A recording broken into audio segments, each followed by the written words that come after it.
अब हमने अब तक मोल अवधारणा के अंतर्गत हमने मोल अवधारणा यानी मोल कंसेप्ट में हमने क्या क्या अध्ययन कर लिया है। हमने मोल अवधारणा में हमने मोल के बारे में अध्ययन किया था कि मोल क्या चीज़ है। तो हमने कहा कि जैसे मोल है क्या, मोल एक संख्या है, बस आपको क्या पता करना है, मोल एक संख्या है। जैसे दर्जन एक संख्या है, दर्जन में दर्जन का अर्थ 12 एक संख्या है, ऐसे मोल भी एक संख्या और उस संख्या का मान आपको अब तो याद ही हो गया 6.023 × 10⁻23। आप देखिए कभी कभी किताबों में या मेरे द्वारा भी लिखे गए में 6.22022 और कभी कभी मैं भी लिख देता हूँ 6.023। तो आप लोग इसमें अनावश्यक शंका नहीं करें कि एक्चुअल संख्या क्या है। कुछ किताबों में 6.022 लिख रखा है, कुछ किताबों में 6.023 लिख रखा है। तो मोल क्या है, मोल एक संख्या है, बस इतनी बड़ी संख्या को हम मोल कह रहे हैं। हमने यही तो देखा था। तो इस संख्या को हमने ये भी देखा था कि इस संख्या को अवोगाद्रो संख्या कहते हैं और इसको Na से लिखते हैं। तो मोल एक संख्या है। अगर किसी तत्व के, किसी पदार्थ के इतने सारे परमाणु हैं तो हम उसको कह देंगे ये एक मोल परमाणु है। अगर हम किसी पदार्थ की क्वांटिटी निकाल रहे हैं, यानी अगर हम कह रहे हैं कि अगर मैं इतने पेन इकट्ठा करूं, कितने इतने सारे पेन इकट्ठा करूं 6.023 × 10⁻23 इतने पेन इकट्ठा करूं तो इसको हम कहेंगे कि ये एक मोल पेन है और इनको हम कहेंगे अवोगाद्रो संख्या के हिसाब से Na। अब हमने ये एक उदाहरण ये भी देखा था कि अगर मेरे पास इतने पेन नहीं हैं, अगर मेरे पास इतने पेन नहीं है, मुझे कुछ और संख्या दे रखी है। अब मेरे पास और संख्या क्या है, मेरे पास और संख्या है कि 12.046 × 10⁻20 है। मेरे पास इतने पेन हैं, इतने नहीं है। इतने होता तो मैं क्या बोल देता, एक मोल। अगर मेरे पास इतने पेन है तो फिर ये कितने मोल हुए। तो किसी भी संख्या को मोल में कैसे बदलते हैं, इसका फॉर्मूला एक तो हमने यूनिटरी मेथड से देखा था और दूसरा देखा था हमने फॉर्मूला मेथड से। यूनिटरी मेथड से हमें क्या पता है कि यदि मेरे पास इतने पेन होते, कितने 6.023 × 10⁻23 पेन होते हैं, यदि कितने पेन होते, इतने पेन होते तो ये क्या कहलाता, एक मोल कहलाता। तो इसका मतलब एक मोल है ना, एक मोल है। तो जब इतने पेन हैं तो एक मोल है। तो यदि एक पेन है तो कितना मोल, 1/6.023 × 10⁻23 पेन है, या सॉरी मोल है। तो इतने पेन का मतलब होता है एक मोल। तो एक पेन का मतलब होता है 1/ इतना मोल। अब हमारे पास कितने पेन हैं, हमारे पास 12.046 × 10⁻20 पेन है। इनका मतलब कितना मोल होगा। तो हम लोगों ने यूनिटरी मेथड को फॉलो करते समय, चूंकि के तरीके से फॉलो करते समय हमने निकाला था। तो इतने पेन का गुणा में चला जाएगा ये 12.046 × 10⁻20। तो क्या हुआ 12 तो ये देखिए ये संख्या ये जो है ये जस्ट इसका कितना है, डबल है। तो 2 से काट दूँ मैं, ये 2 से काट दिया। अब आप देखिए 2 से काटने के बाद कि ऊपर कौन रहा, ये नीचे है 10⁻23। इसको ऊपर ले जाएंगे तो 10⁻23, 10⁻23 और प्लस के 20, तो ये हो जाएगा 2 × 10⁻3। तो ये हो गया 2 × 10⁻3। और आप लोगों को पता है कि ये 10⁻3 को हम कहते हैं मिली, इसलिए मैं लिख दूँ 2 मिली मोल।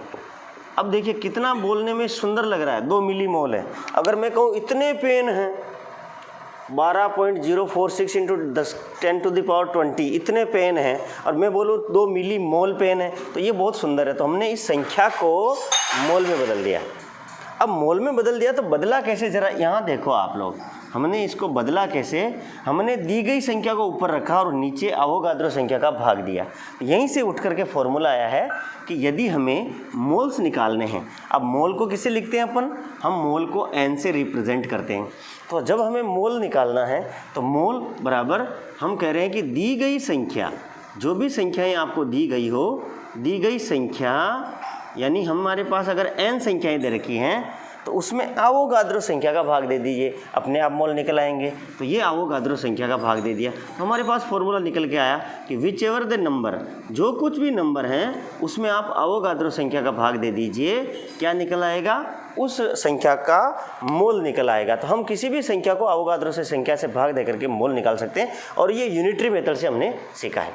यदि आपको संख्या नहीं दे करके मोल दे रखा है कि मोल को संख्या बताओ, जैसे कि आपने किसी ने कहा कि 0.5 ग्राम 0.5 मोल, नीचे लिखो थोड़ा, आपको कहा कि 0.5 मोल में मोल कार्बन में कार्बन परमाणु की संख्या बताओ। तो ऐसी स्थिति में जब आपको मोल दे रखा है, संख्या पूछी है, तब आप नंबर कैसे निकालोगे, उन परमाणुओं की संख्या कैसे निकालोगे, इनको दोनों को गुणा कर दें, मोल इंटू अवोगाद्रो संख्या। तो ये जो दो फॉर्मूले बन के आए हैं, बहुत इंपॉर्टेंट फॉर्मूले जो हमने पहले भी पढ़े हैं, ये रिपीट किए गए हैं कि अगर मोल निकालने तो नंबर में अवोगाद्रो संख्या का भाग दे दो, और नंबर निकालने, संख्या निकालनी किसी भी पदार्थ के अणु की, परमाणु की, आयन की, इलेक्ट्रॉन की, प्रोटॉन की, तो हम उसकी आसानी से संख्या निकाल सकते हैं। मोल को अवोगाद्रो संख्या से गुणा कर दीजिए, मोल को अवोगाद्रो संख्या से गुणा कर दीजिए, नंबर निकल आएगा। तो ये दो फॉर्मूले हमने मोल कंसेप्ट के अंतर्गत पढ़े हैं। अर्थात यहाँ जो हमने सीखा है वो सीखा है मोल इन टर्म्स ऑफ क्वांटिटी, यानी मात्रा के हिसाब से हमने मोल को बदलना सीखा है। तो दो फॉर्मूले निकल के आए। क्या निकल के आए, अगर हमारे पास किसी भी पदार्थ के नंबर हैं, नंबर का मतलब परमाणु, अणु, मैं नंबर की जगह संख्या लिख दूँ, संख्या किसकी संख्या, परमाणु, अणु, आयन, प्रोटॉन, इलेक्ट्रॉन, हमारे पास किसी भी पदार्थ के परमाणु, अणु या आयन, उसकी संख्या दे रखी है और उस संख्या को मोल में बदलना है। मोल में बदलना तो हमने किसका भाग दिया था, इसमें अवोगाद्रो संख्या का भाग दिया था। तो ये हमारे पास फॉर्मूला निकल के आया, मैं संख्या को n मान लूँ, अवोगाद्रो संख्या को Na मान लूँ। एक तो फॉर्मूला ये निकल के आया। अगर आपको मोल निकालने थे तब ये फॉर्मूला लगाया। अगर आपको कोई नंबर निकालना हो, संख्या निकालनी हो, तो फिर क्या करें, हम इस मोल को गुणा कर दें इस अवोगाद्रो संख्या से। तो इस प्रकार से हमारे पास दो फॉर्मूले निकल के आए थे। अब ये तो हमारा था मोल इन टर्म्स ऑफ क्वांटिटी, यानी नंबर के हिसाब से। अब हम पढ़ते हैं मोल इन टर्म्स ऑफ वेट, यानी अगर हमें पदार्थ की मात्रा, कुछ उदाहरण कर लेते हैं। उदाहरण तो हमने एक तो देख ही लिया है, लेकिन मोल का उदाहरण कर लेते हैं। अभी जो आपको उदाहरण दिया था कि 0.5 मोल कार्बन परमाणु है, कार्बन परमाणु में कार्बन परमाणु की संख्या बताओ। चलिए इस सवाल को करके देखते हैं तो क्या होगा। बहुत सिंपल सवाल है। एक तरीका तो आपके पास यूनिटरी मेथड है, तो हम दोनों मेथड फॉलो करते हुए इस प्रश्न का उत्तर देंगे। देखिए 0.5 मोल कार्बन परमाणु मेरे पास है, यानी मात्रा इस बार मोल में दे रखी। क्या दे रखा है, गिवन, जो भी गिवन है दे रखा है वो है, एक तो n बराबर मेरे को दे रखा 0.5 मोल दे रखा है ना। वो भी कौन है, कार्बन परमाणु है, 0.5 मोल कार्बन परमाणु है। और पूछा क्या है, परमाणु की संख्या पूछी है, यानी नंबर पूछे हैं, ये तो पूछा है। तो एक तो तरीका हमारे पास फॉर्मूला लगा दो कि हमारे पास फॉर्मूला था मोल्स बराबर नंबर अपॉन अवोगाद्रो संख्या। अगर नंबर पूछे हैं तो यही फॉर्मूला क्या हो जाएगा, n बराबर मोल इंटू Na, यही फॉर्मूला हो जाएगा, मोल इंटू Na। तो नंबर निकालने का तरीका हो गया फॉर्मूले से, मोल्स दे रखे 0.5 और इंटू Na की वैल्यू कितनी होती है, 6.022 इंटू 10 की घात 23। अगर नंबर को ऐसे नहीं लिख करके मैं ऐसे कहूँ कि इसको मैं Na बोल सकता हूँ, तो देखो बोलना कितना आसान रहा कि कितने परमाणु हैं भाई कार्बन के, तो आप बोलोगे 0.5 Na परमाणु, 0.5 Na परमाणु। तो हम आसानी से नंबर यानी कार्बन परमाणु की संख्या इस सैंपल में 0.5 मोल में कितने परमाणु हैं, 0.5 Na परमाणु हैं। इस तरह से हमने फॉर्मूले की सहायता से इस प्रश्न को हल किया है। क्या आप यूनिटरी मेथड से कर सकते हैं। देखिए यूनिटरी मेथड उन बच्चों के लिए हैं जो फार्मूला अप्लाई नहीं कर जानते हैं, लेकिन अगर यदि आपको फार्मूला याद है तो आप फार्मूले से आसानी से कर सकते हैं। अब देखिए ये कह रहा 0.5 मोल कार्बन परमाणु में, आपको क्या पता है, हमें पता है कि 1 मोल में कितने परमाणु होते हैं, 6.022 इंटू 10 की घात 23। 1 मोल में इतना है, तो फिर 0.5 मोल में कितने होंगे, 6.022 इंटू 10 की घात 23 इंटू 0.5। जब 1 का पता है तो 0.5 में कितना होगा, है ना।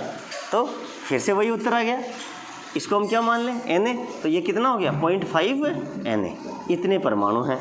तो यूनिटरी मेथड से करना उन बच्चों के लिए है जिनको थोड़ा कंसेप्ट क्लियर नहीं है। बाकी आप जो भी गिवन है उसमें फॉर्मूला लगा करके आसानी से इन प्रश्नों को हल कर पाएंगे।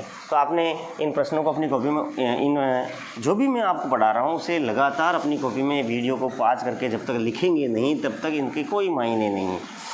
अब हम पढ़ते हैं कि मोल किसके हिसाब से, पदार्थ के भार या द्रव्यमान।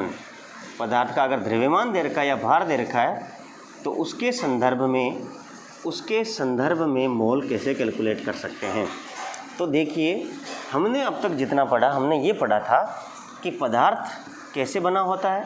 पदार्थ या तो परमाणु से बना होता है, कुछ पदार्थ ऐसे होते हैं जो परमाणु से बने होते हैं, और कुछ पदार्थ ऐसे होते हैं जो अणुओं से बने होते हैं। परमाणु मिलकर के अणु बनाते हैं। अब परमाणु से बनने वाले तो हीलियम है, नियोन है, आर्गन है, क्रिप्टॉन है, जिनोन है, रेडोन है, यानी जितनी भी निष्क्रिय गैसें हैं ये परमाणुीय अवस्था में पाई जाती है। इनका अष्टक पूरा होता है। वे परमाणु जिनके बाह्यतम कोश में 8 इलेक्ट्रॉन होते हैं वे किसी से क्रिया ही नहीं करते हैं, इसलिए इन्होंने क्रिया करी नहीं थी, ये परमाणु अवस्था में ही है। और कुछ पदार्थ, अब बाकी के सारे तो परमाणु मिलकर के अणु बना रहे। लेकिन आपके दिमाग में एक प्रश्न आ रहा होगा कि फिर लोहा क्या है।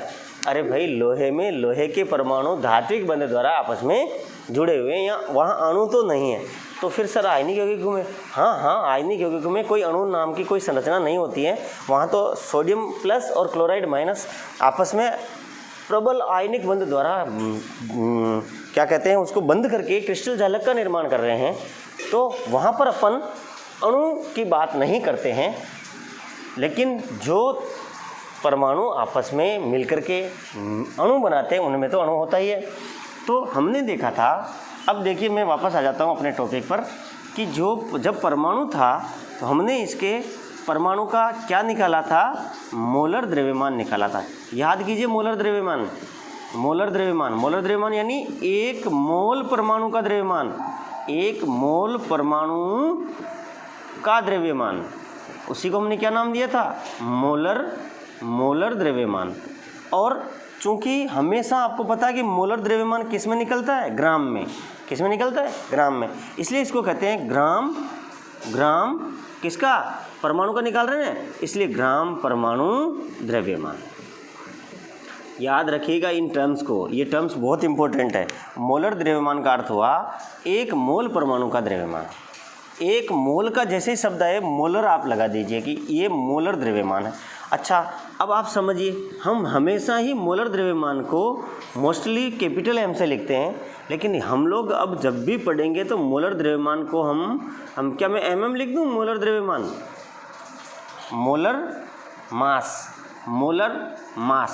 Molar mass. अब इसकी जगह हम मोलिकुलर वेट भी लिखते हैं। क्या लिखते हैं, molecular weight, molar mass, molecular weight, molar mass, molecular molar mass या मोलर वेट, मोलर मास या मोलर वेट, यानी मोलर द्रव्यमान या मोलर द्रव्यमान या मोलर भार, मोल भार बोल दीजिए। तो हम लोग मोलर द्रव्यमान का अर्थ हुआ कि 1 मोल परमाणु, अभी परमाणु की बात कर रहे हैं इसलिए 1 मोल परमाणु का द्रव्यमान। चूँकि मोलर द्रव्यमान हमेशा किस में आता है, मोलर द्रव्यमान हमेशा ग्राम में आता है। हम परमाणु की बात कर रहे हैं इसलिए इसको ग्राम एटॉमिक मास यानी पर ग्राम परमाणु द्रव्यमान, ग्राम एटॉमिक मास GAM भी कहते हैं। तो मोलर द्रव्यमान अर्थात 1 मोल परमाणु का द्रव्यमान। अच्छा, 1 मोल परमाणु का द्रव्यमान मोलर द्रव्यमान कहलाता है। और ये जो मोलर द्रव्यमान है ये किसके बराबर आता है, यही बात समझने वाली है कि ये मोलर द्रव्यमान को अपन ग्राम में निकालते हैं। मोलर द्रव्यमान को हम मोलिकुलर मास को या मोलिकुलर वेट को, मोलिकुलर मास और मोलिकुलर वेट मोलर मास या मोलर वेट को हम लोग ग्राम में निकालते हैं। हम किस में निकालते हैं? ग्राम में। और कैसे आएगा? ग्राम प्रति मोल, 1 मोल का ग्राम में वेट। अब कितना आएगा? ये हमेशा आता है किसी भी पदार्थ का निकाल लीजिए, किसी भी तत्व का निकाल लीजिए। अगर आप कह रहे हो कि सोडियम का बताओ, तो सोडियम का पता है ना, सोडियम के 1 मोल परमाणु का द्रव्यमान कितना आया था? 23 ग्राम प्रति मोल आया था ना। अच्छा, प्रति मोल नहीं लिखे, आपको पता है कि 1 मोल परमाणु का द्रव्यमान है। अगर मैंने लिखा 23 ग्राम, इसका मतलब हुआ ये मोलर द्रव्यमान ही है, ये मोलर द्रव्यमान ही है, क्योंकि मोलर द्रव्यमान को ही हम किस में लिखते हैं? हम ग्राम में लिखते हैं। अगर मैंने लिखा होता कि सोडियम बराबर 23 AMU, तो आप समझ गए होंगे कि हम परमाणु के द्रव्यमान को AMU में व्यक्त करते हैं। तो ये परमाणु का द्रव्यमान है। ये किसका द्रव्यमान है? परमाणु का द्रव्यमान। और जैसे मैंने ग्राम में लिखा, ये क्या हुआ? ये 1 मोल परमाणु का द्रव्यमान है, और इसी 1 मोल परमाणु के द्रव्यमान को हम मोलर द्रव्यमान कहते हैं। अगर आपसे पूछा जाए कि आप सल्फर का बताओ क्या मोलर द्रव्यमान, तो आपने क्या बताया था? सल्फर का 32 ग्राम, ये बताया था। तो ये जो संख्याएं हैं, ये कहाँ से आ रही हैं? ये संख्याएं ये बता रही हैं कि इस सोडियम के 1 परमाणु का द्रव्यमान 23 AMU है, तो 1 मोल परमाणु का द्रव्यमान कितना हुआ? तो यहीं से पता लगा कि सोडियम के 1 परमाणु का द्रव्यमान 23 AMU है।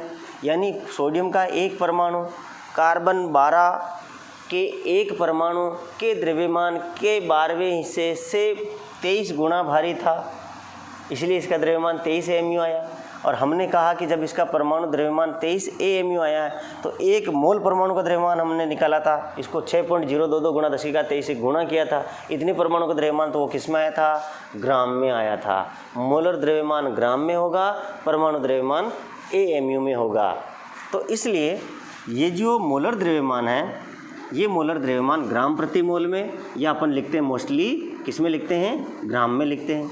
अब आप ध्यान दीजिए कि प्रत्येक तत्व का अपना एक मोलर द्रव्यमान है। तो जिस तरह से प्रत्येक तत्व के परमाणु का परमाणु द्रव्यमान है, ऐसे ही प्रत्येक तत्व का एक मोलर द्रव्यमान होता है। और मोलर द्रव्यमान में हम देख रहे हैं कि परमाणु द्रव्यमान और मोलर द्रव्यमान में, परमाणु द्रव्यमान और मोलर द्रव्यमान में अंक नहीं बदले, केवल मात्रक बदल गया। परमाणु द्रव्यमान में AMU है, मोलर द्रव्यमान में ग्राम है, जैसा कि हम पहले विस्तृत रूप से पढ़ चुके हैं। अब मैंने आपको इतना क्यों समझाया? इसलिए समझाया कि मोल को पदार्थ के भार या द्रव्यमान के संदर्भ में ले रहे हैं, तो हमें वहाँ पर मोलर द्रव्यमान की आवश्यकता पड़ने वाली है ना। इसलिए हमने इस मोलर द्रव्यमान को यहाँ समझने का प्रयास किया है। अब ये तो था परमाणु के संबंध में। अब मैं मिटा दूँ ना, इतना तो थोड़ा बहुत पहले से पता है आप लोगों को।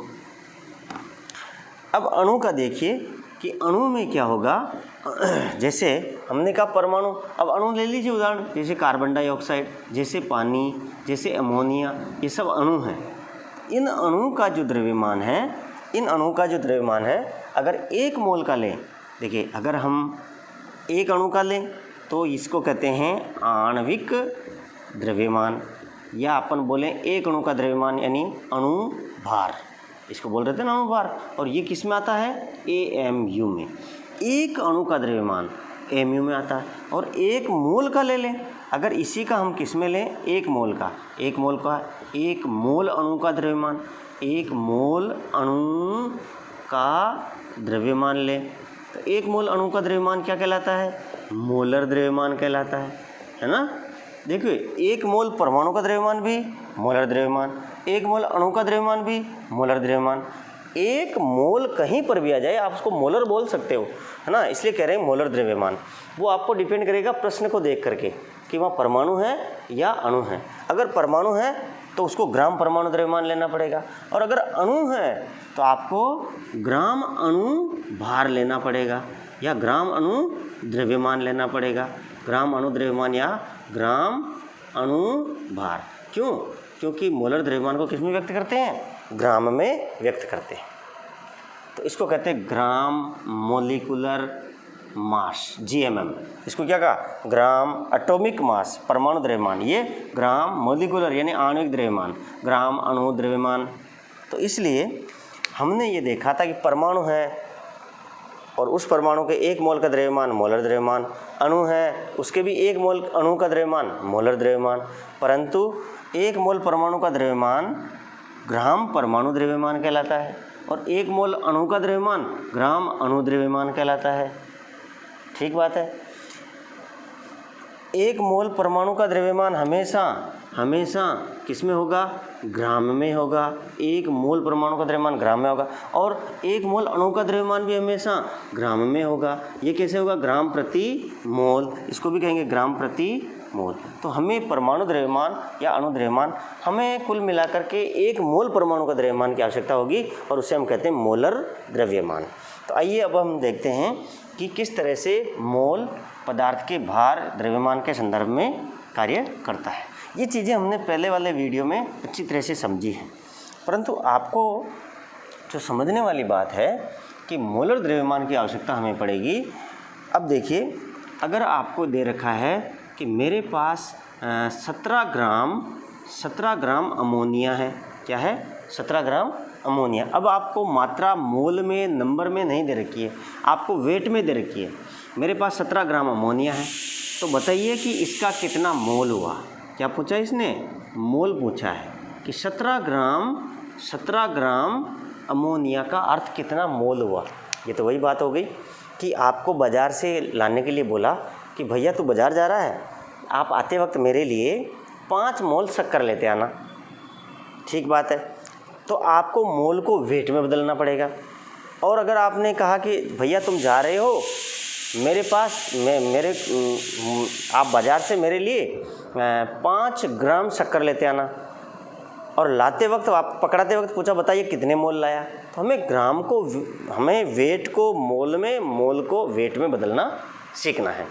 तो कैसे सीखेंगे? हमने कहा कि 17 ग्राम अमोनिया है, इसके कितने मोल हुए? 17 ग्राम अमोनिया का मतलब कितने मोल हुए? तो देखिए 17 ग्राम अमोनिया है। अब देखिए, चूँकि आपको यूनिटरी मेथड से और फॉर्मूला मेथड से दोनों से समझना है। चूँकि अब आपको क्या पता है? अमोनिया है। अमोनिया क्या है? अणु है। इसका क्या निकालें? आणविक द्रव्यमान। वो भी कैसा? मोलर द्रव्यमान। कैसा निकालें? मोलर द्रव्यमान, यानी 1 मोल अमोनिया के अणु का द्रव्यमान। अब कैसे निकालते 1 मोल का? अगर आपको इसका आणविक द्रव्यमान पता है, अगर इसका आपको आणविक द्रव्यमान पता है, बोले तो इसका अणुभार पता है, तो फिर 1 मोल परमाणु का द्रव्यमान आसानी से निकाल सकते हैं। अणुभार यानी 1 अणु का भार। अणुभार यानी 1 अणु का भार। 1 अणु कौन है? अमोनिया। 1 अणु कौन है? अमोनिया। इसका भार निकालें तो हमने सीखा था कि इसका भार भी जोड़ लो और इसका भार भी जोड़ो। नाइट्रोजन कितना? 1 का कितना आता है? 14 प्लस हाइड्रोजन 3 है, 1 का कितना होता है? 1, तो 3 का कितना हुआ?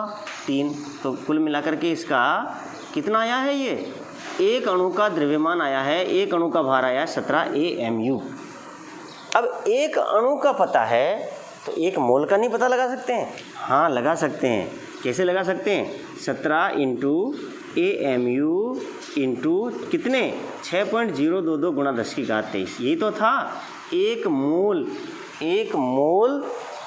मोल अमोनिया के अणु का द्रव्यमान। इसको हमने सोल्व किया तो हमने देखा था कि 17 × AMU की वैल्यू अब ग्राम में लिख देते हैं, क्योंकि हमने AMU पहले से डिसाइड कर लिया कि 1 अणु के लिए AMU काम में लेंगे, और जब भी 1 मोल परमाणु का निकालेंगे तो ग्राम में काम में लेंगे। इसकी वैल्यू होती है 1.66 × 10⁻24 ग्राम, और आगे जो वैल्यू लिख रखी है वो 6.022 × 10⁻23। इसको सोल्व करोगे तो अब इसका मान आएगा 17 ग्राम। तो देखिए वैल्यू समान आई है। अगर 1 अणु का द्रव्यमान है तो 17 AMU, 1 मोल अणु का द्रव्यमान है तो 17 ग्राम, यानी अंक समान रहा, मात्रक बदल गया। तो जब भी हमें पता है, जब भी हम निकालेंगे मोलर द्रव्यमान, ये क्या हुआ? ये मोलर द्रव्यमान निकला। तो मोलर द्रव्यमान निकालते समय हमें केवल एक बात का ध्यान रखना है कि जो अणुभार आता है उसी के आगे क्या लगा देना है? ग्राम लगा देना है। तो हमें क्या पता लगा? हमें पता लगा कि अमोनिया, अगर 17 ग्राम मेरे पास अमोनिया है, कितने ग्राम? 17 ग्राम अमोनिया, ये किसके बराबर होगी? 1 मोल के बराबर होगी। आपको ये मालूम चलना है कि अगर अमोनिया मेरे पास 17 ग्राम है अगर अमोनिया मेरे पास 17 ग्राम है तो ये 17 ग्राम किसके बराबर होगी? 1 मोल के बराबर होगी। ये तो है मोलर द्रव्यमान, यानी 1 मोल का द्रव्यमान। तो 17 ग्राम है तो कितना मोल हुआ? 1 मोल। अब आप अच्छी तरह से समझ गए होंगे कि हमें किसी भी पदार्थ का मोलर द्रव्यमान ज्ञात करना है। मोलर द्रव्यमान उस पदार्थ के 1 मोल का द्रव्यमान होता है। याद रखिएगा, किसी भी पदार्थ का मोलर द्रव्यमान उसके 1 मोल पदार्थ का द्रव्यमान होता है। लिख लीजिए कहीं कॉपी में कि मोलर द्रव्यमान उस पदार्थ के 1 मोल का द्रव्यमान होता है। 1 मोल का अर्थ 6.022 × 10⁻23 परमाणु, अणु, आयनों का द्रव्यमान होता है। तो इस तरह से हम कह सकते हैं कि मोलर द्रव्यमान 1 मोल का द्रव्यमान होता है। तो अभी मोलर द्रव्यमान अमोनिया का कितना निकला? 17 ग्राम। तो 17 ग्राम अमोनिया का अर्थ कितना हुआ? 1 मोल। इस एक कंक्लूजन से हम इस प्रश्न को यूनिटरी मेथड से आसानी से सोल्व कर सकते हैं। कैसे? कि हमें पूछा गया कि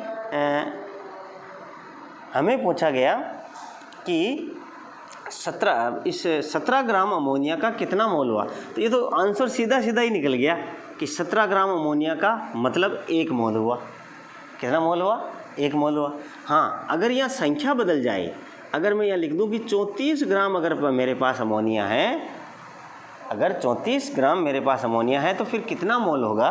तो अब हम चूंकि के मेथड से सोल्व कर सकते हैं कि हमें पता क्या है, हमें पता है कि यदि 17 ग्राम होता है, यानी 17 ग्राम अमोनिया का अर्थ है कितना है? 17 ग्राम अमोनिया का अर्थ 1 मोल है।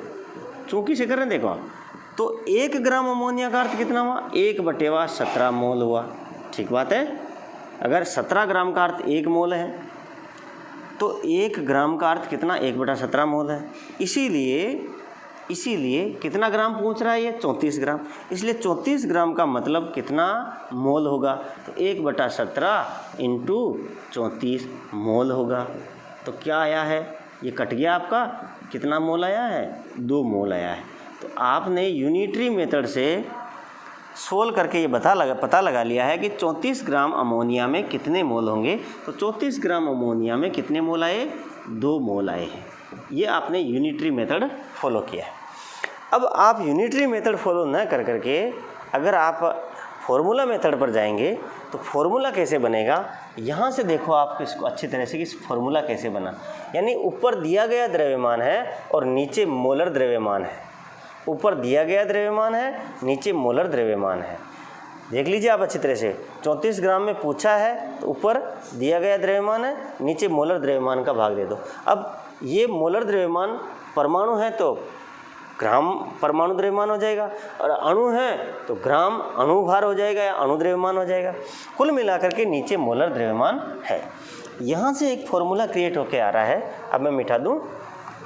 इसी प्रश्न को अपन फिर फॉर्मूला मेथड से भी करेंगे, लेकिन फॉर्मूला कैसे बना है? फॉर्मूला हमारे पास बन के आया है कि किसी भी पदार्थ के मोल अगर वेट के हिसाब से निकालना है तो आपको दिया गया द्रव्यमान याद रखें कि ग्राम में लेना है, क्योंकि मोलर द्रव्यमान किस में होता है? ग्राम प्रति मोल में होता है। तो दिया गया द्रव्यमान ग्राम में ले लिया और नीचे भाग दे दीजिए आप मोलर द्रव्यमान का। अब मोलर द्रव्यमान परमाणु है तो ग्राम परमाणु द्रव्यमान अणु है, यानी 1 मोल पदार्थ का द्रव्यमान आपको यहाँ लिखना है। और ये किस में होता है? ये होता है ग्राम प्रति मोल में होता है। तो ग्राम से ग्राम कट जाएगा, मोल ऊपर चला जाएगा, तो आंसर किस में आएगा? आंसर मोल में आ जाएगा। यानी मोल का फॉर्मूला हो गया दिया गया द्रव्यमान, यानी द्रव्यमान को मास कहते हैं, मास या वेट भी कहते हैं। तो मैं लिख सकता हूँ कि मास और वेट गिवन जो भी दिया गया है उसमें आप मोलर मास का, किसका? आप मोलर मास का या मोलर वेट का भाग दे दीजिए, है ना। तो इस तरह से यहाँ क्या लिख दूँ मैं? Molar mass. तो मोलर मास को हमने कैसे लिखा था? कैपिटल एम से। ये कैपिटल एम पूरी केमिस्ट्री में चलेगा, कहीं कहीं इसके मायने बदल जाएगा, लेकिन अगर मैं इसके नीचे एम लिख दूँ तो ये मोलर मास हो जाएगा। तो मोलर मास बोलो चाहे मोलर वेट हो जाएगा, ये मोलर वेट हो जाएगा। तो इस तरह से हमने एक फॉर्मूला क्रिएट कर लिया है।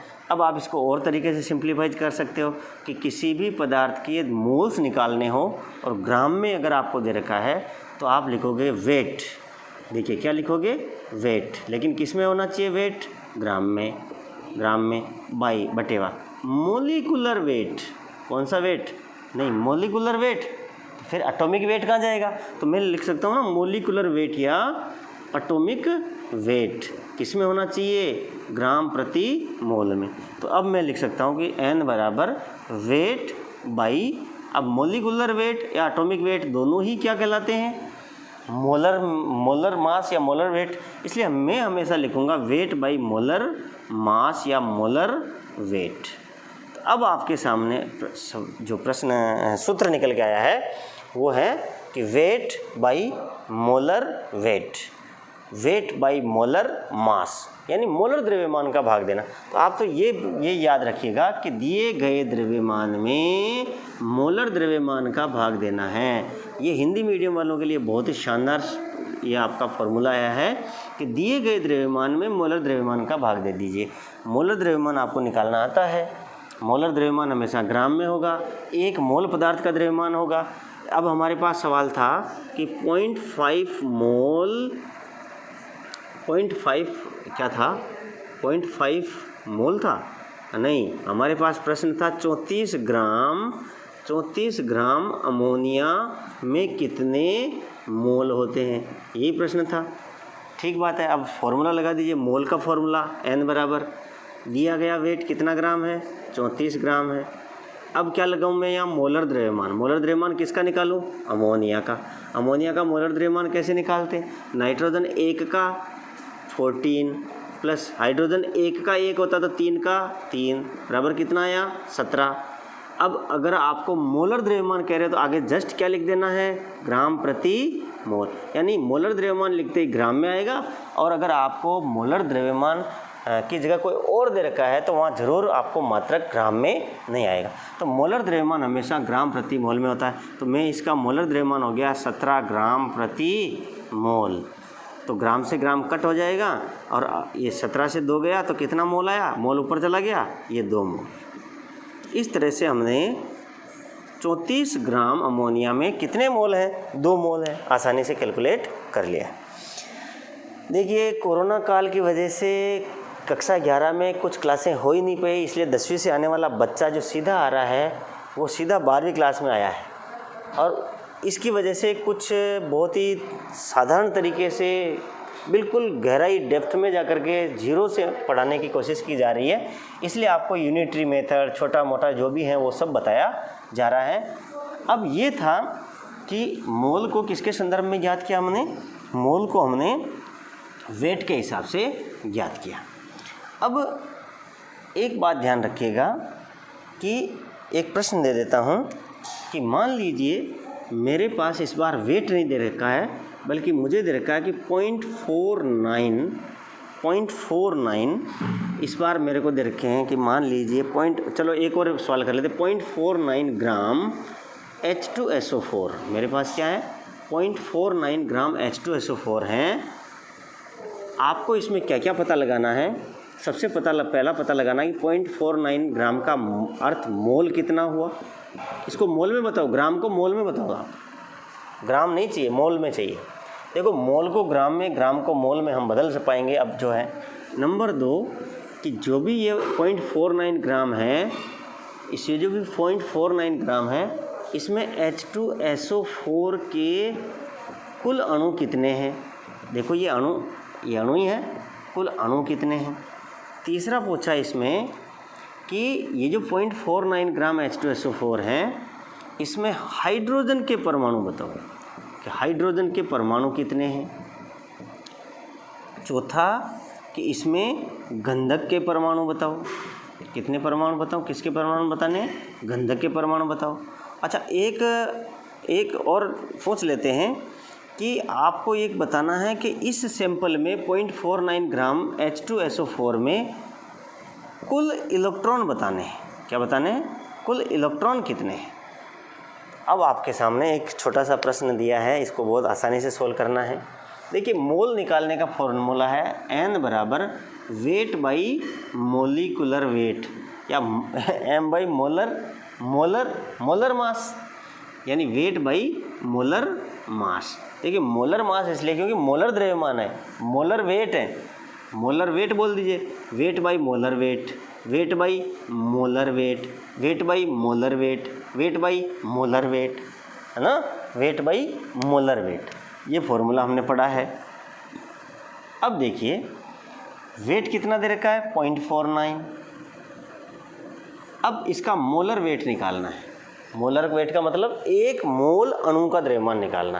पहले एक का तो निकाल लो, एक का तो निकाल लो, एक का हाइड्रोजन कितना 2, एक का एक होता 2 का 2, सल्फर एक ही है, एक का कितना होता है 32, ऑक्सीजन 4 है, एक का कितना होता है 16, 16 चौक 64, तो ये कितना आया 98।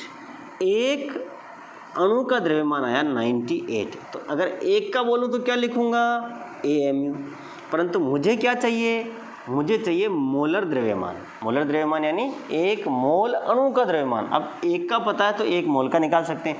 तो अब एक मोल का निकालना चाहें तो हम जानते हैं कि मोलर द्रव्यमान, हम जानते हैं कि मोलर द्रव्यमान सदैव जो परमाणु द्रव्यमान आया है उस परमाणु द्रव्यमान में संख्या नहीं बदलती है, केवल मात्रक बदल देना है तो ये अपने आप में मोलर द्रव्यमान हो जाता है।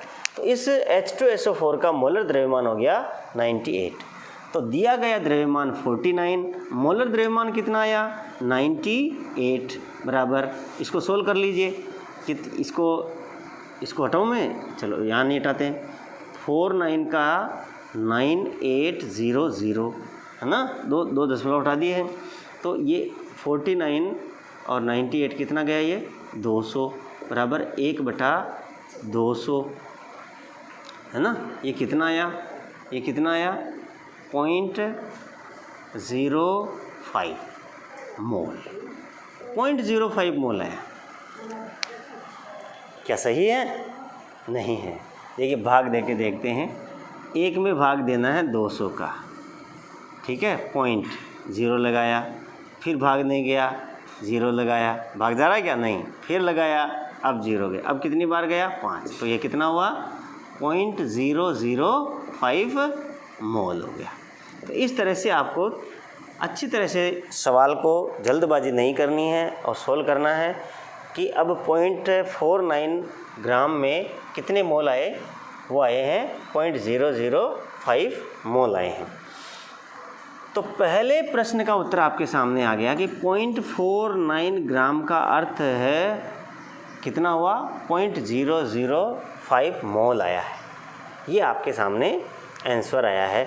तो मोल का अर्थ हो गया आपके पास 0.005 मोल आ गए, 0.005 मोल आ गए।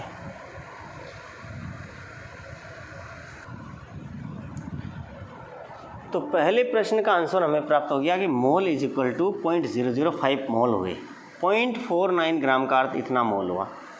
अब ये कह रहा है कि इस सैंपल में 0.49 ग्राम सैंपल में H2SO4 के कुल अणु निकालने हैं, ये अणु का नंबर पूछ रहा है।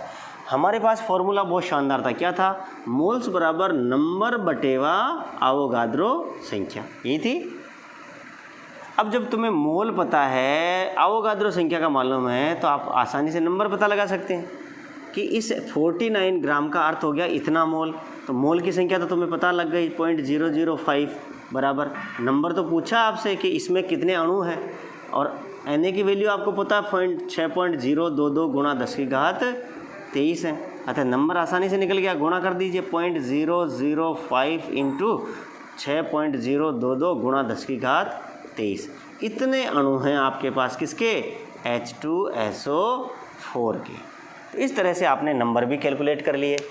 नंबर कैलकुलेट कर दिए तो अब आपको ये पूछ रहा कि बताओ इस 4.49 ग्राम में हाइड्रोजन के कितने परमाणु हैं, हाइड्रोजन के कितने परमाणु हैं।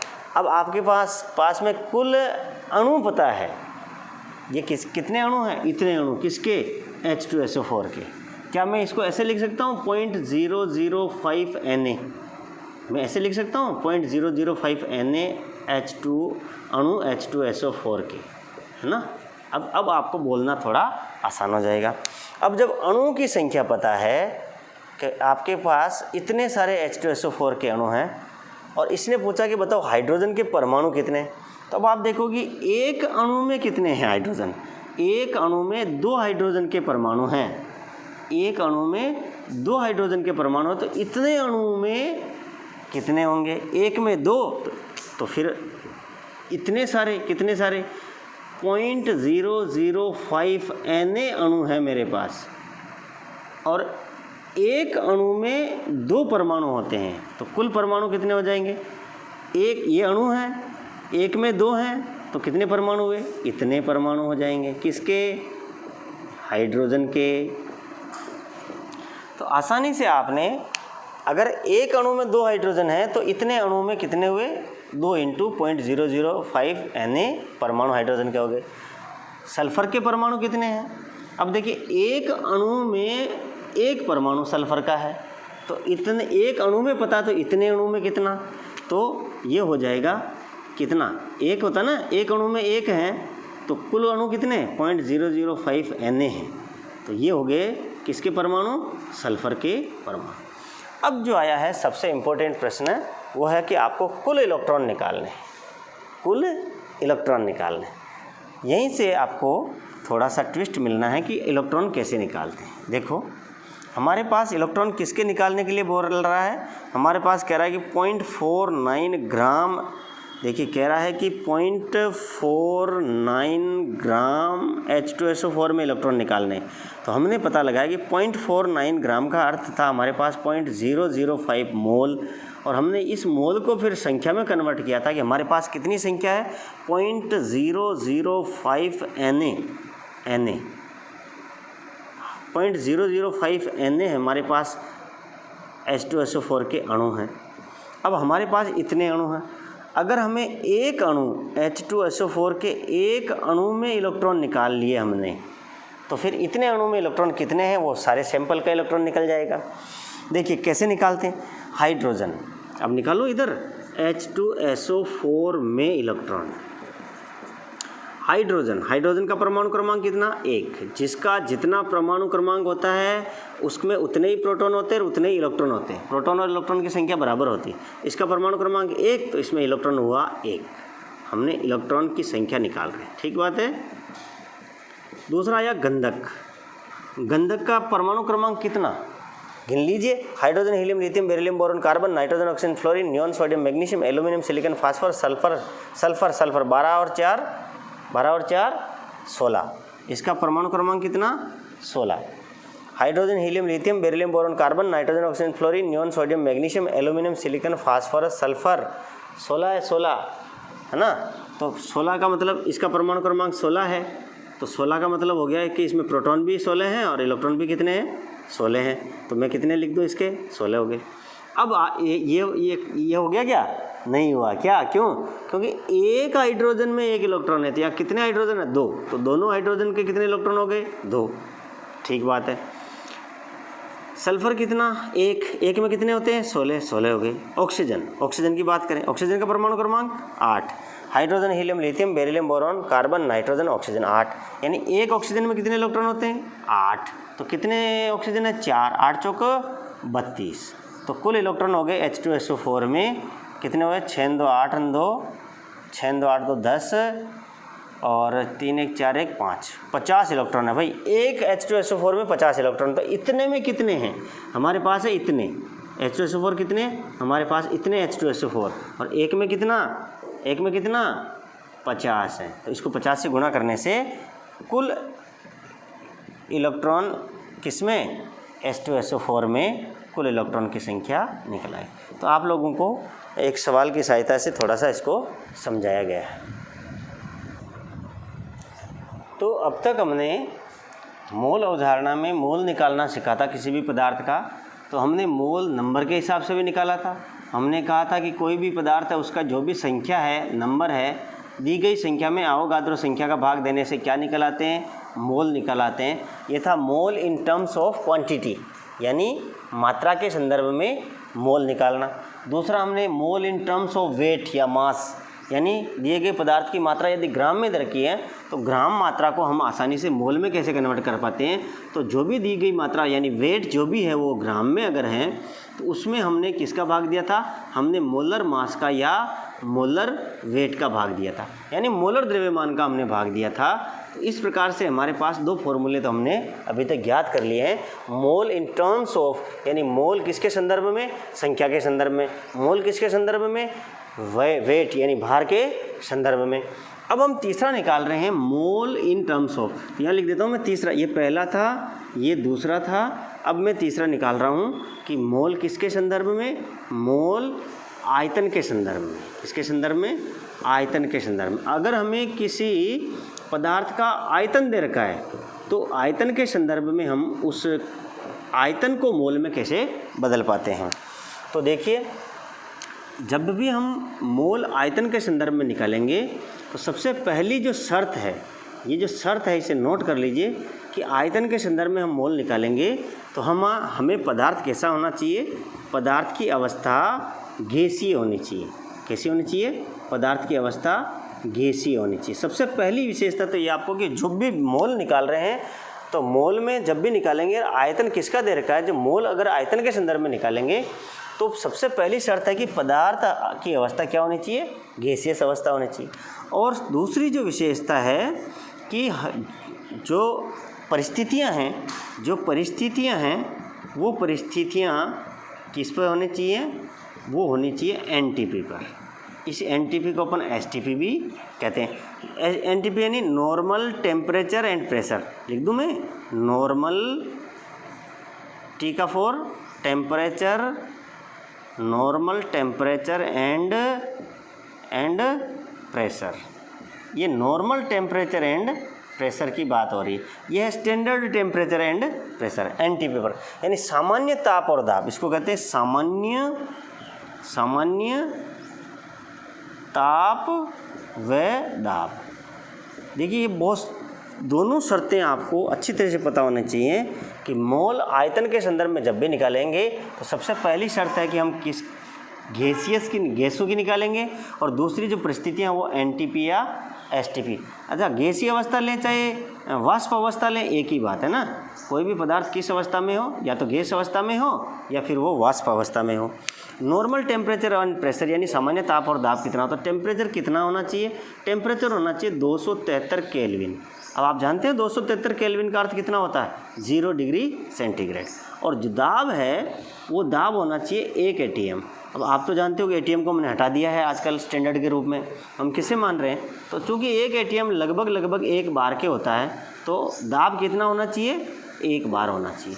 ये हैं आपकी एसटीपी या एनटीपी, यानी टेम्परेचर होना चाहिए 0 डिग्री सेल्सियस, यानी बोले तो 273 केल्विन, और दाब कितना होना चाहिए 1 एटीएम या 1 बार, यानी ताप होना चाहिए 273 केल्विन और दाब होना चाहिए 1 बार दाब। देखिए, ये एसआई में ये है, और हम लोग जो मान रहे हैं आजकल दाब की इकाई वो बार में है। तो टेम्परेचर होना चाहिए 273 केल्विन और दाब होना चाहिए 1 बार। इसी को कहते हैं एनटीपी या एसटीपी। शर्तें अच्छी तरह से पता होना चाहिए कि मोल को आयतन के संदर्भ में हम इन्हीं परिस्थितियों में ही कैलकुलेट करेंगे। चलिए, शर्तें भी पता लग गई। अब हम किस तरह से किसी भी पदार्थ या गैस के आयतन को या वाष्प अवस्था में आयतन को कैसे बदलें। देखिए, अब आपको एक बात और जानकारी करनी है कि प्रयोग द्वारा, किसके द्वारा, प्रयोग द्वारा ये ज्ञात किया गया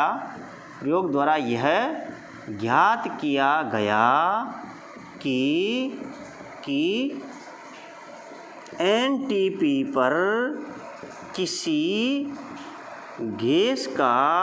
गैस के 1 मोल का आयतन, ध्यान दीजिए आप लोग, प्रयोग द्वारा यह ज्ञात किया गया है कि एनटीपी पर किसी गैस के 1 मोल का आयतन 22,400 ml होता है। अब ये आपको पता होना चाहिए। ये प्रयोग द्वारा ज्ञात किया गया है कि एनटीपी पर किसी गैस के 1 मोल का आयतन 22,400 ml होता है। अगर 22,400 ml नहीं बोलो तो इसको लीटर में बदल दो, 22.4 लीटर होता है। ये है सबसे इम्पोर्टेंट बात।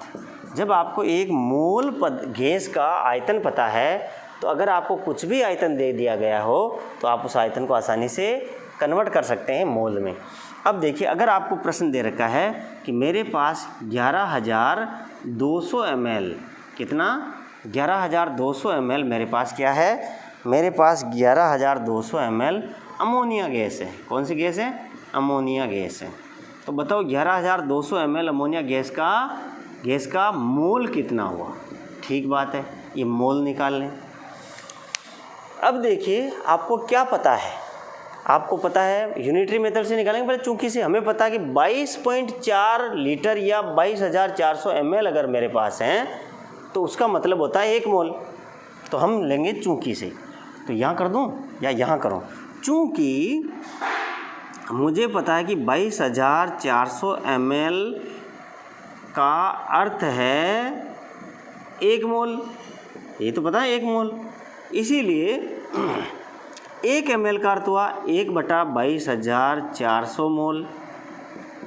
अब प्रश्न क्या पूछा गया कि 11,200 ml अमोनिया गैस है उस, अब देखिए ये प्रयोग द्वारा ये ज्ञात किया गया कि एनटीपी पर किसी भी, लिख देता हूँ, किसी भी गैस के 1 मोल का द्रव्यमान। अब गैस कैसी है उससे हमें कोई लेना देना नहीं है, हमारे पास तो कोई भी गैस है, अगर उसका आयतन एनटीपी पर, अगर उस गैस के आयतन को एनटीपी या एसटीपी पर ज्ञात कर रहे हैं तो उस गैस के 1 मोल का आयतन 12,400 होता है, इसलिए अमोनिया से कोई लेना देना नहीं है। तो फिर 11,200 ml का अर्थ कितना हो जाएगा, 1/22,400 इंटू 11,200, इतना मोल हो जाएगा। कट रहा है जी? हाँ कट रहा है। ये कितनी बार कटा? 2, यानी कितना मोल आया? 0.5 मोल आया।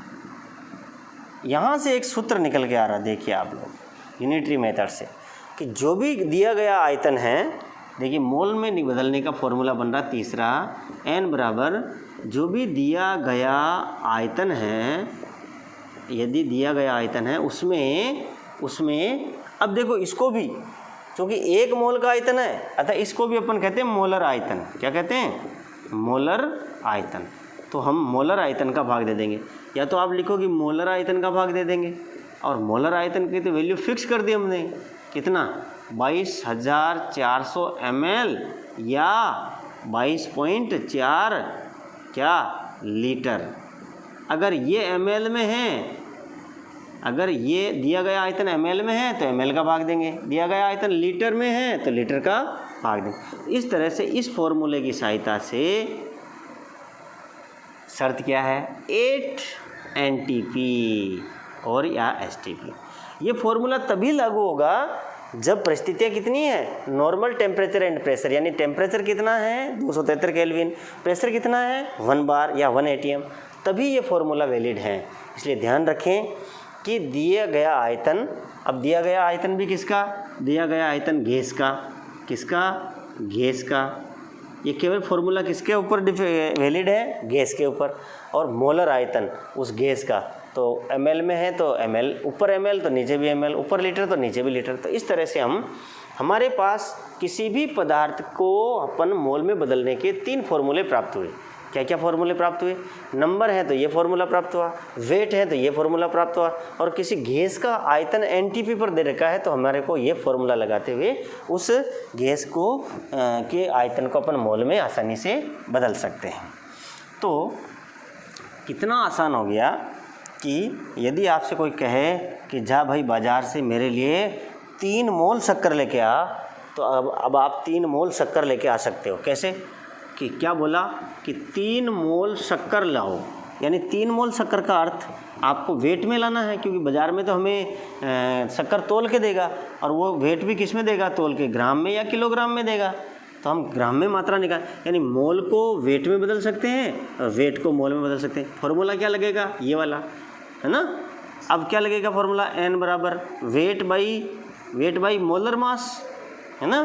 Molar mass, weight by molar mass, यानी दिया गया द्रव्यमान में किसका भाग देना है? मोलर द्रव्यमान का। फिर से लिख देता हूँ हिंदी में, दिया गया द्रव्यमान किस में होता है? हमेशा ही ग्राम में, और मोलर द्रव्यमान किस में होता है? हमेशा ही मोलर द्रव्यमान होता है आपका ग्राम प्रति मोल में, इसलिए ग्राम से ग्राम कट जाएगा, मोल ऊपर चला जाएगा, इसलिए मोल निकालें। अब मोल निकालें क्या, मोल तो दे रखे हैं, कितना मोल लानी शक्कर, 3 मोल। वेट आपको निकालना भाई, 3 मोल में कितना वेट है निकालना है, भाग किसका देना है, मोलर द्रव्यमान का। अब मोलर द्रव्यमान किसकी बात कर रहे हो, शक्कर की। अब शक्कर का मोलर द्रव्यमान निकालना, पहले तो शक्कर का फॉर्मूला पता होना चाहिए, C12H22O11। अब ये तो इसका एक अणु हुआ, अब एक अणु का तो निकालो पहले।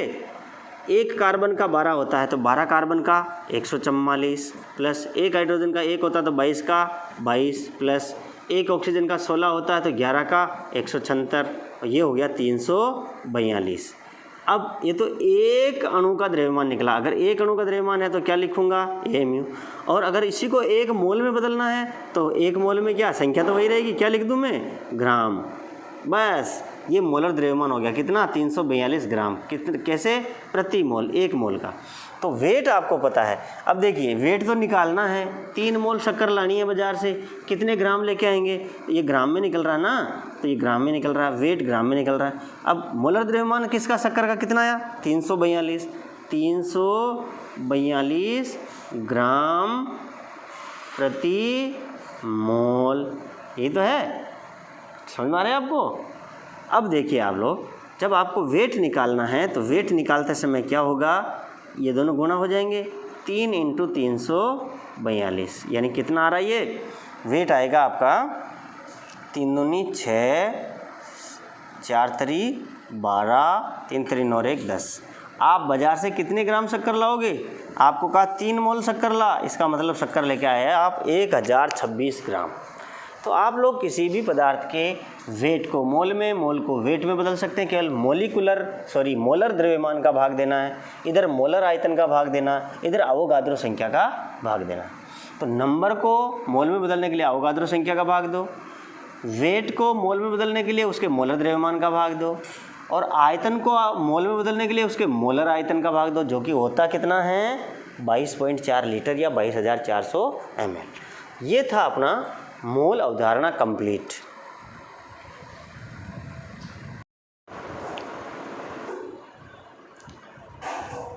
देखिए अब तक जितना भी पढ़ाया गया है मोल कंसेप्ट में, उसका एक संक्षेप में डायग्राम यहाँ पर बनाया गया है।